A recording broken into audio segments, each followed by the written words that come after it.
Gutfoxx here. So, as we know, nothing excels lives in a vacuum, except for maybe some sort of vacuum-resistant bacteria that ended up crossing the cosmos and populating life on Earth. But that's not what we're here today to discuss. We're here for ranking some of these all-star cards. Really puts it into perspective, don't it?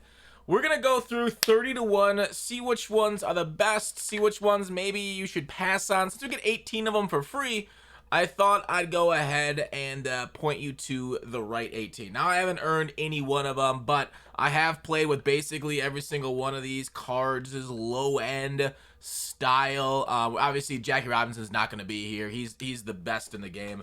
In the All-Star right there. So he's not going to be in that because he's a collection reward. We can't acquire him, but we're going to go ahead and go 30 to 1 on this All-Star collection. So there we are. Let's go ahead and start with number 30, which is Luis. Actually, we're going to go with a couple right away. I just don't think, like, because you have so many pitchers right there, the bottom list is basically just a bunch of pitchers that I feel like don't have a ton of meta stuff, and we're going to stop right here at 24 and on Shane McClanahan. Now, in this game, in order to be a good pitcher, right, to crack the top 5 in a rotation, and there's a lot of like very cheap, very incredible pitchers in this game, and some expensive ones like Randy Johnson. But in order to crack that, you either have to have like stuff like Outlier, you gotta have a good sinker, cutter, maybe a screwball, because that's a good pitch. So there's a very like almost confined thing, amount of things that you need, number of pitches that tunnel with each other. And like these pitchers, I feel like don't have it nearly to the extent of so many other cards in this game. So let's go ahead right here and just sort by.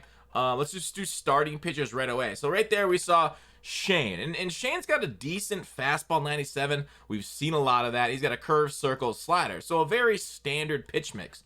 And you could say, oh, it's great control. Oh, yeah, on the break.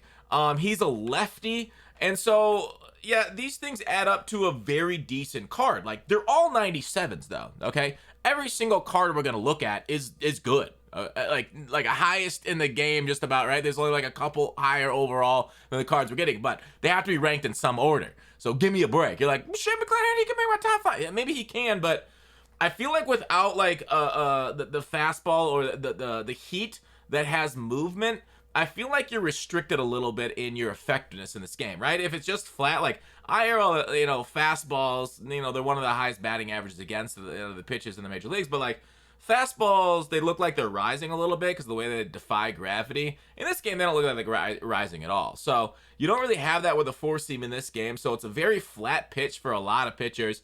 And so therefore, I'm out on this card because his off-speed also offers nothing unique and different out of it. Who else? I put Verlander in my bottom few. Same thing, but even less velocity here. Circle change 12-6, slider. It's a fine amount.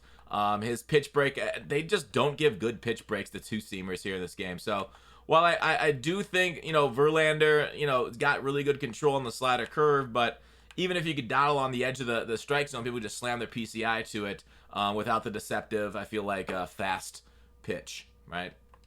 Okay, so Verlander was down there. Who else I put down there? I put down Bednar. Rodon got down there. Bednar's a reliever. So four-seam slider, curve, circle. Where have you seen that before? It's topping out at 107. 97. He's got a 105 hits per 9, which is kind of neat, right? I do like a little bit, like 12-6 and circle change control are awful. That curve is, I don't want to say unusable, but man, is it gonna just hang. Like you're gonna like try and bury it in the dirt, and it is just gonna hang at the bottom of the strike zone. Such an easy pitch to slam your PCI into the park. I just don't like the lack of control on curves. Even high control curves don't have a ton of control. I did put Tony Gonsolin down there too. Again, 94, even slower, splitter, slider, curve. 115 hits per 9 is really cool. But man, are you gonna be able to deceive people with this? I don't know. Maybe it's Maybelline. And then the other one, we'll go to, obviously relief pitcher here. I ended up throwing Edwin Diaz. He doesn't have outlier. So even though he's got a 99 mile per hour fastball velocity, he doesn't have outlier. And he's only got like 2 pitches. 2 seems all right.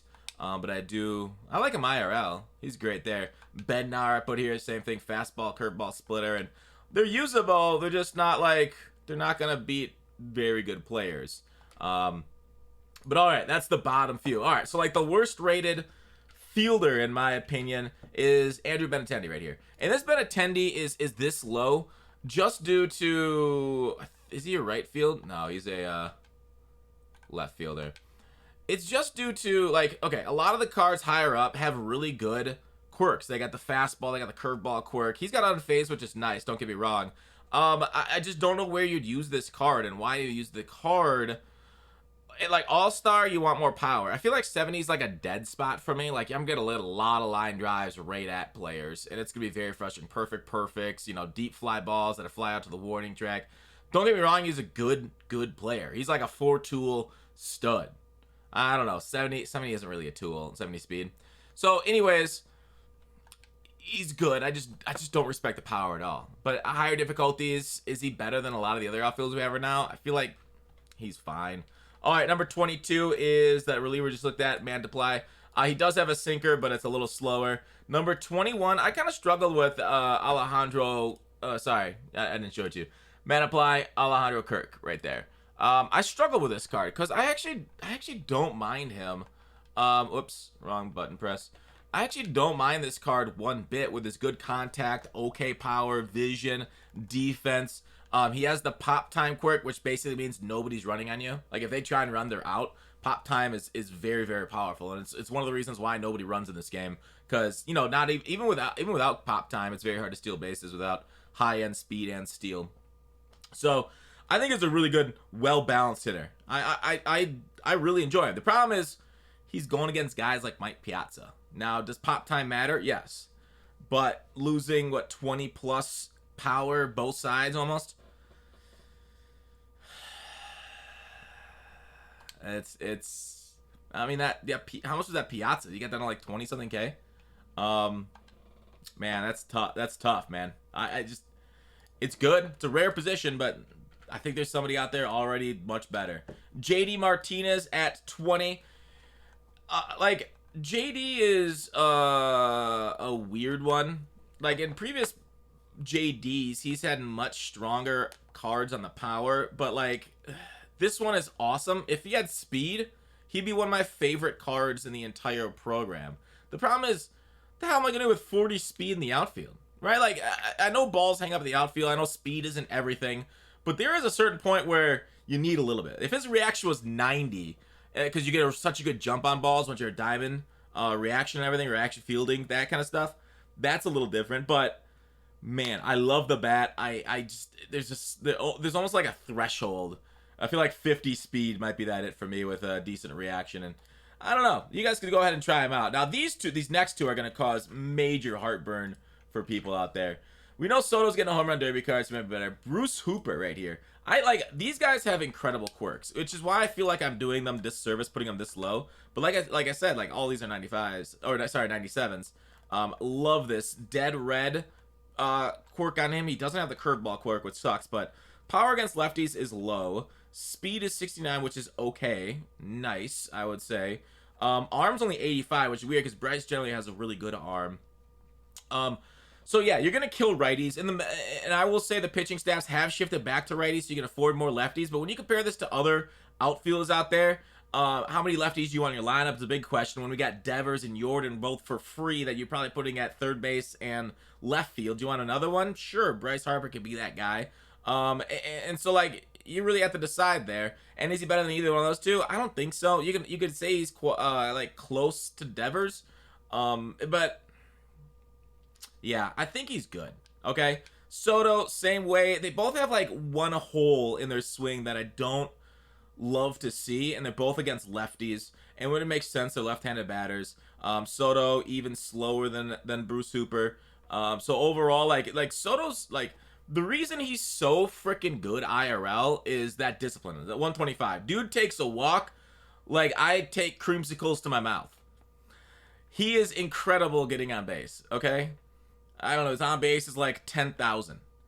But that doesn't do anything to show. Discipline has been said by the developers not to do anything. They put like check swings on vision this year for some reason instead of discipline, which was 2 years ago.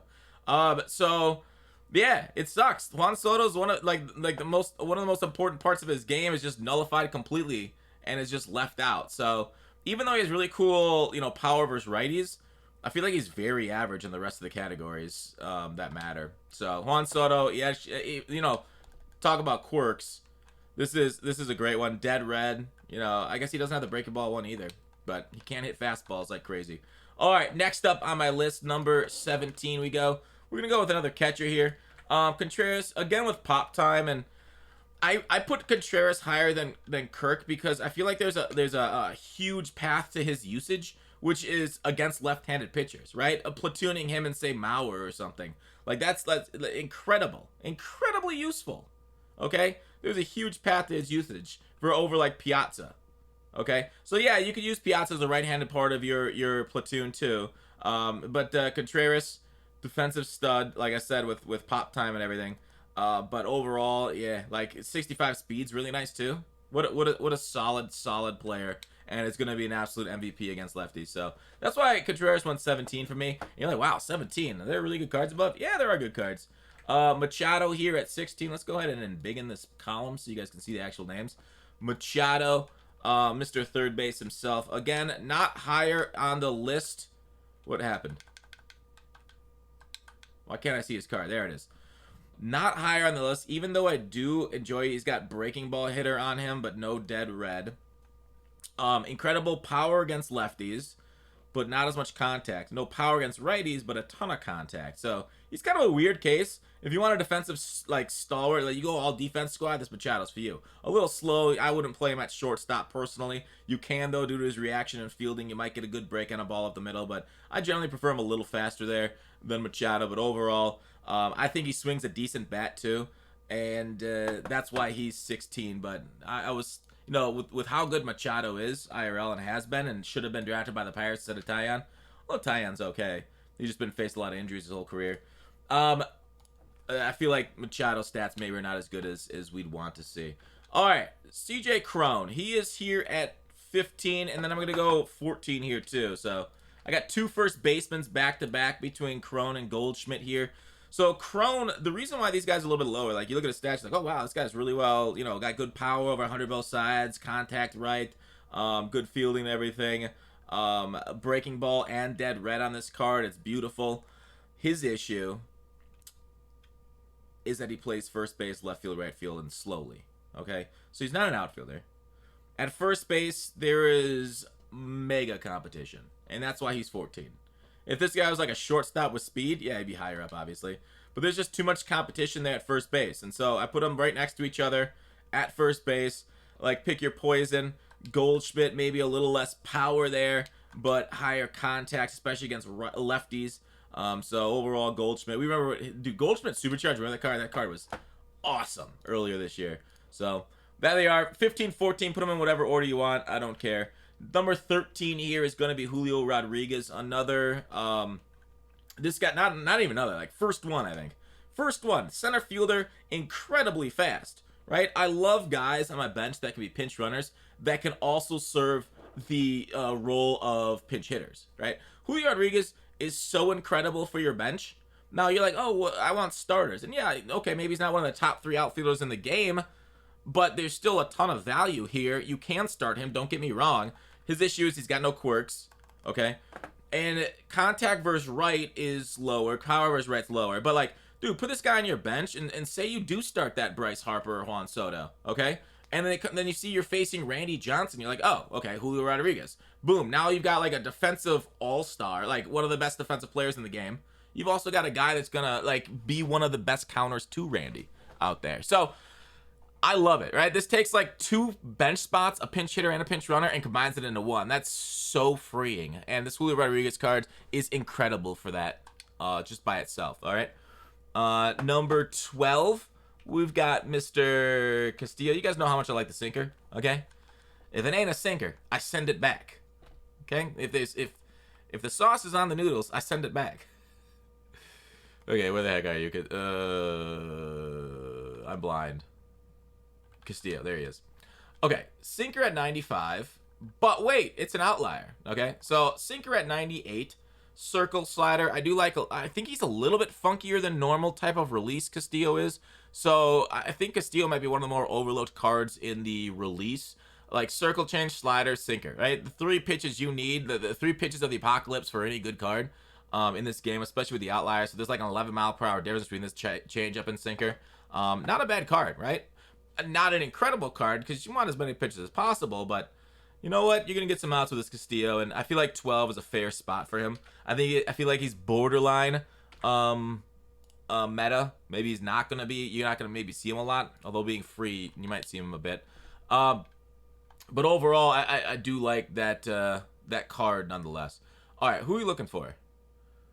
Jimenez is the next one I went for. Here we go. All right. Andres Jimenez, third base, shortstop, secondary. Again, great defense. Got a major hole against lefties as a left-handed bat.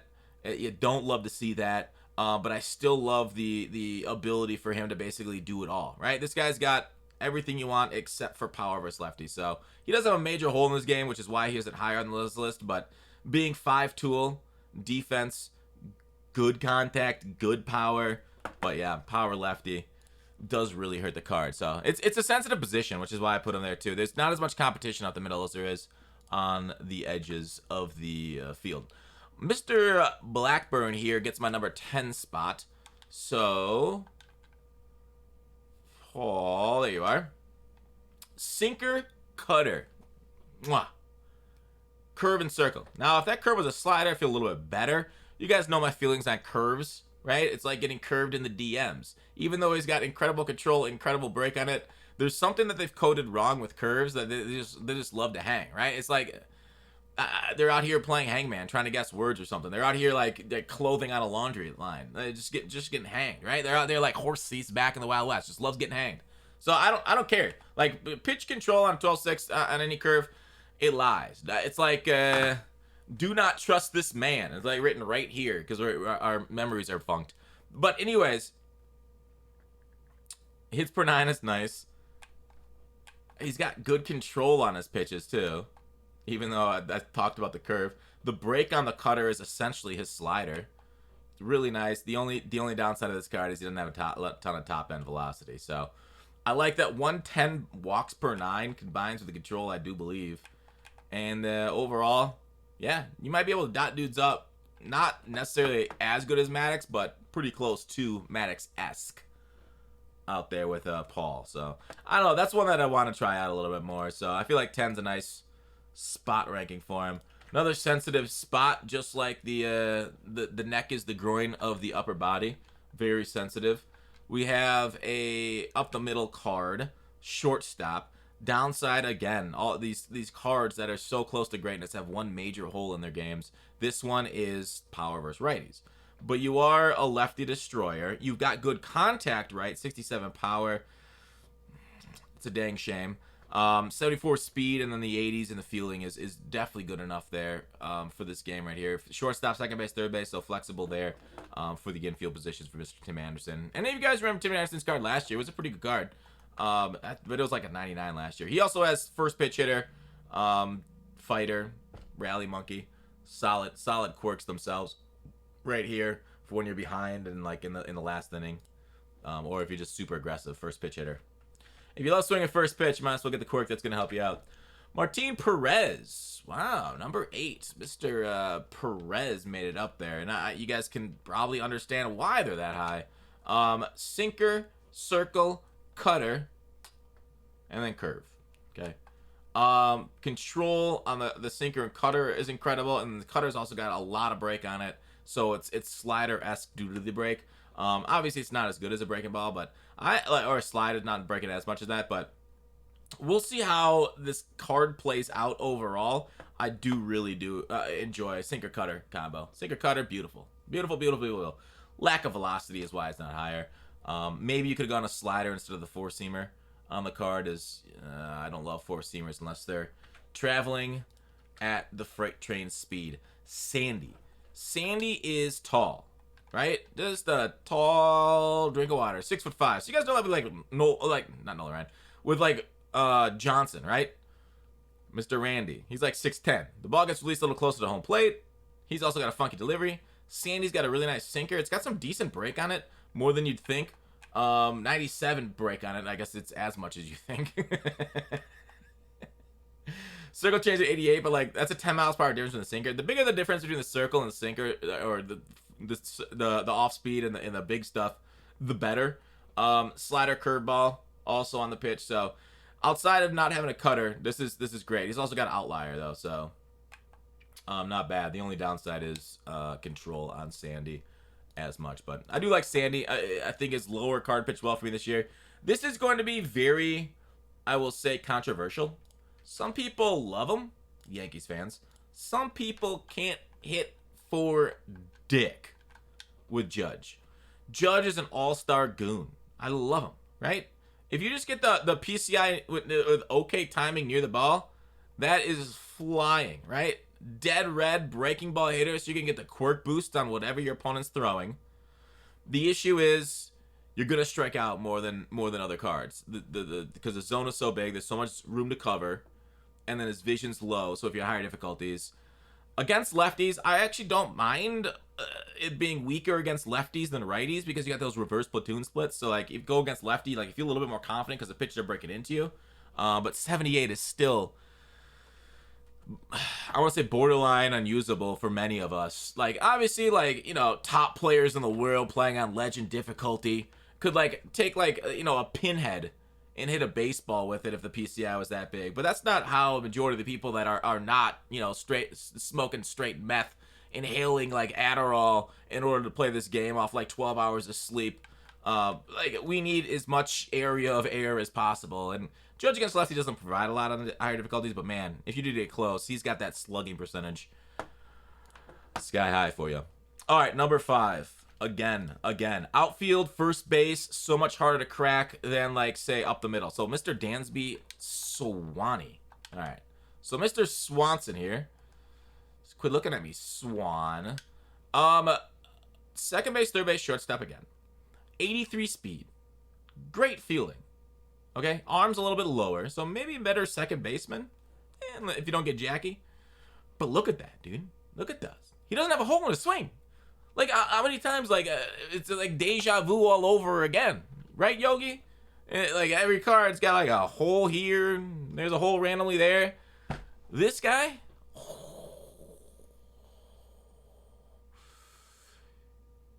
He's not like a wall at a men's bathroom rest stop bathroom. He's not like that at all.